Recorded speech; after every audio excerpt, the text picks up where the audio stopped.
Welcome to Wayne's Old Time Radio Page channel. I'm Wayne, your host. These programs are brought to you by support of our listeners. You can give your support at Patreon or PayPal, either one. There's clickable links in the description below. Thanks for your support and enjoy the shows.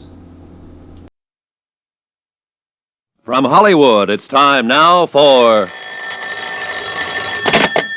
Johnny Dollar. This is Paul Dameron, Mr. Dollar. I was afraid you left town, and I wanted to talk to you. Mm-hmm. I wanted to thank you for your kindness about Amy and the way you handled Terry. It was darn decent of you. And of course, I want to apologize for my attitude again. How's Mrs. O'Connell? Terrible. I mean, the papers this morning connected her sister Amy with murdering Belden and committing suicide. I'm curious. How did you get to her? I found Amy's purse and there was a gun in it. I looked up the registration.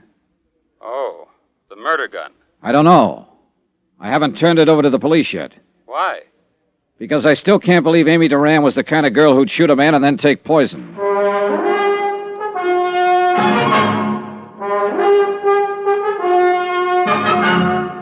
Tonight and every weekday night, Bob Bailey in the transcribed adventures of the man with the action-packed expense account, America's fabulous freelance insurance investigator. Yours truly, Johnny Dollar.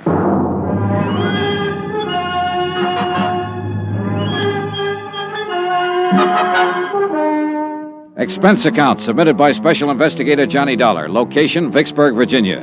To Special Investigator Johnny Dollar for personal reasons in connection with the plant agent matter.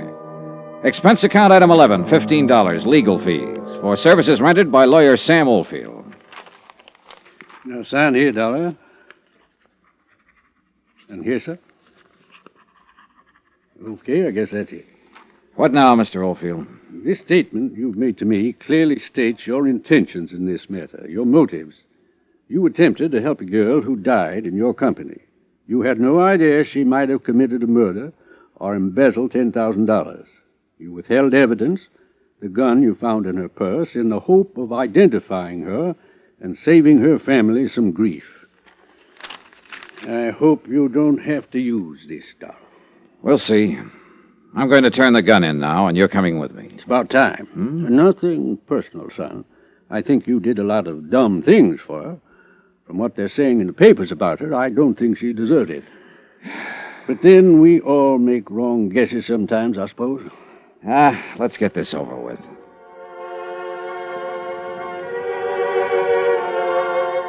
Lawyer Sam Oldfield accompanied me downtown to police headquarters, where we sought out Lieutenant Akins and turned over the .38 automatic. Oldfield handed the statement over to him, and he read it through.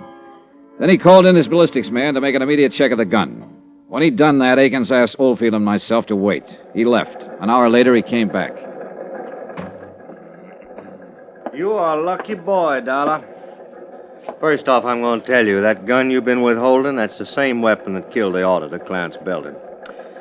Okay, now, you played it as safe as you could, and you hired this lawyer to protect you when it came to turning it in. Well, you didn't need him.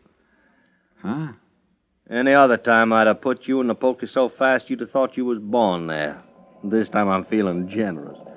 You can go, Mr. Oldfield. Me? You. No charges against Mr. Dollar of withholding information? No, not this time. I got my Jane Doe identified. I know her motive for killing the auditor. I know why she took the poison. You generally don't get everything in a neat package like that, so I feel generous. Then let's get out here, Dollar. You get out. I want to talk to Dollar. Then I'll stay and listen. It's okay, Mr. Oldfield. I'm going to get a lecture is all. Are you sure? Yeah. Call me later, then. Goodbye, Lieutenant. Yeah.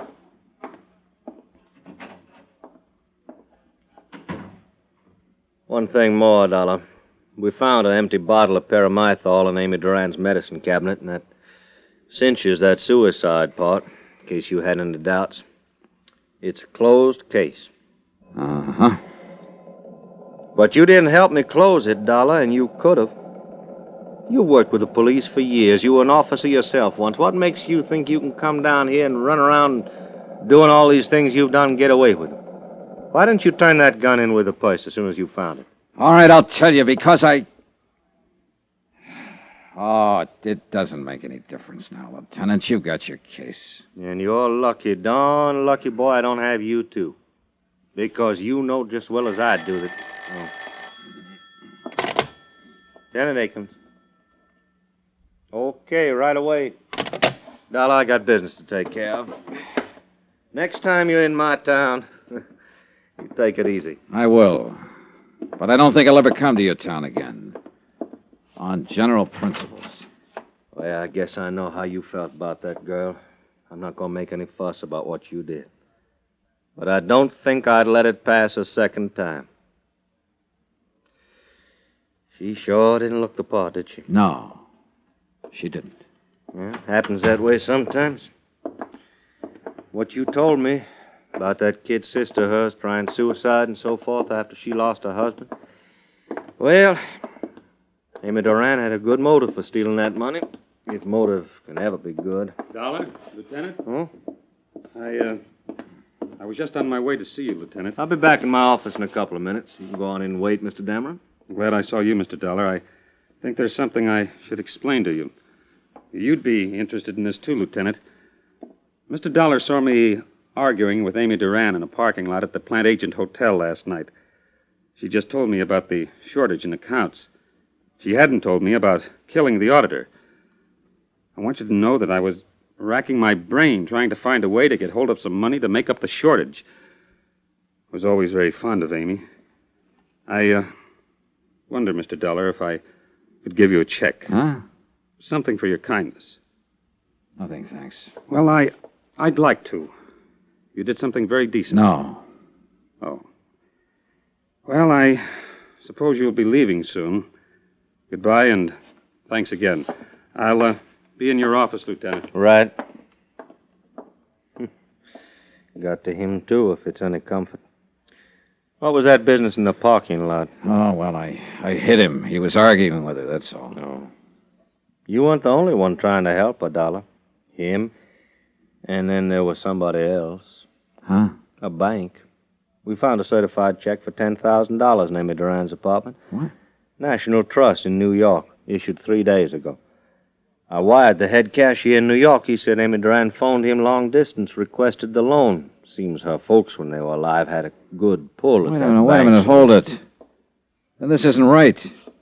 She could have covered that shortage. Well, I figure she intended to do that, but the auditor found out too quick. He called her on it, and she shot him. With a $10,000 check in her hand? Well... There isn't an auditor or a bonding company going that wouldn't prefer to turn up the cash and the person who took it. They'd listen to any reasonable story. You know that. Well, the auditor must have scared her, Dollar. She shot him, didn't she? She committed suicide, didn't she? You make a lot of noise, Akins, but you aren't any happier about this than I am, are you? No. Why let the papers have it the way it is? Well, so that whoever knows the answer will get careless. Sure, it burns me. Somebody thinking the police are as dumb as this. Burns me. Well, what are you going to do? Wait. Just wait. I found that pretty hard to do. And the more I waited and the more I thought about the matter, the more restless I felt. So I didn't wait. I got out and started interviewing people who had known the murdered auditor. The consensus was that he knew his business, that if he'd found a shortage and someone offered to reimburse the company, he had been the kind of old hand who would have listened to them. Why, I asked myself, if Amy Duran had a $10,000 check to cover her shortages, why did she shoot the auditor and then commit suicide? Why? It didn't make sense.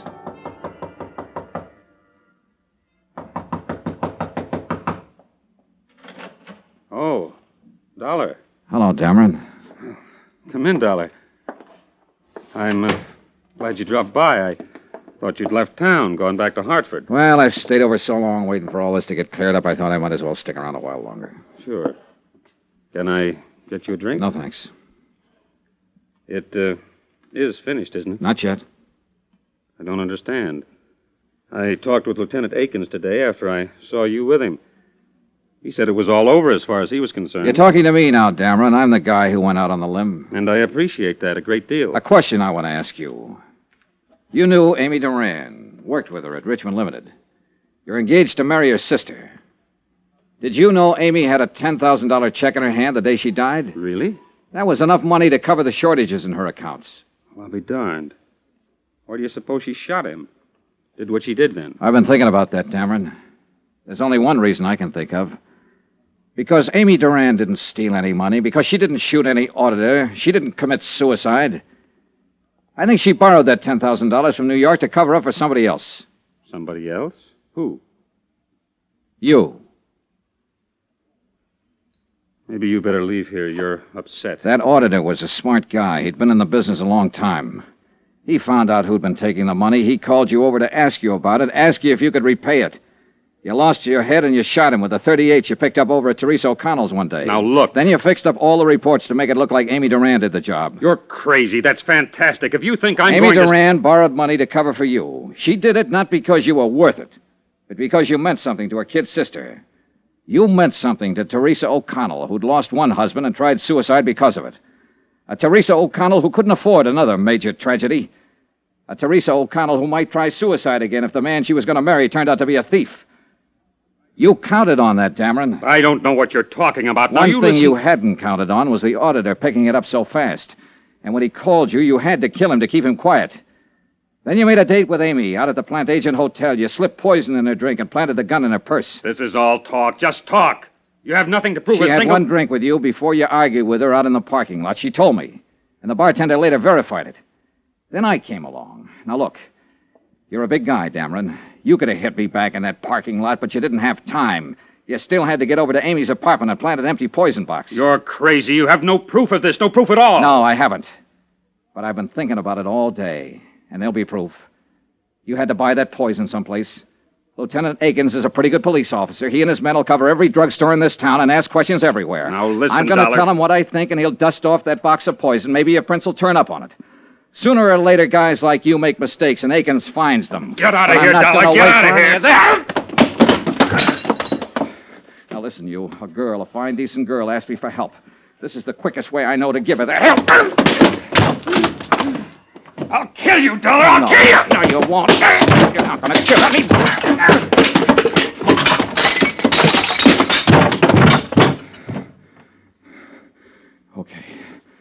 Okay, come on. Get up. Get up. I've had enough. I've had enough. I want you to tell it now, right now. Over there. Pick it up. Go on, pick it up. Okay, here. And you know who to call.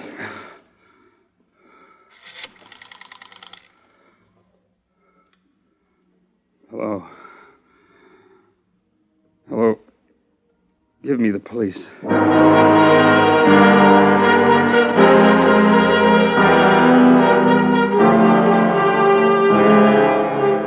Expense account item 12, $55, room and board. Item 13, $55 airfare and miscellaneous getting me back to Hartford.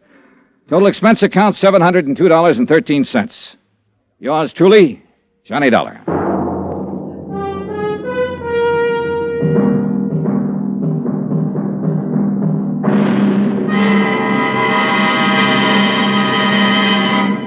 Remember, there'll be another exciting story of yours truly, Johnny Dollar, beginning next Monday night. Next week, a whole city is aroused by one of the dirtiest rackets of modern times. And I end up right in the middle of things. Join us, won't you? Yours truly, Johnny Dollar. Yours truly, Johnny Dollar, starring Bob Bailey, is transcribed in Hollywood. Written by John Dawson, it is produced and directed by Jack Johnstone. Heard in this week's cast were Michael Ann Barrett, Gene Bates, Marvin Miller, Frank Gerstle, Lawrence Dobkin, Jack Crucian, Ken Peters, and Herb Butterfield. Musical supervision by Amerigo Marino. Be sure to join us on Monday night, same time and station, for another exciting story of yours truly, Johnny Dollar. Roy Rowan speaking.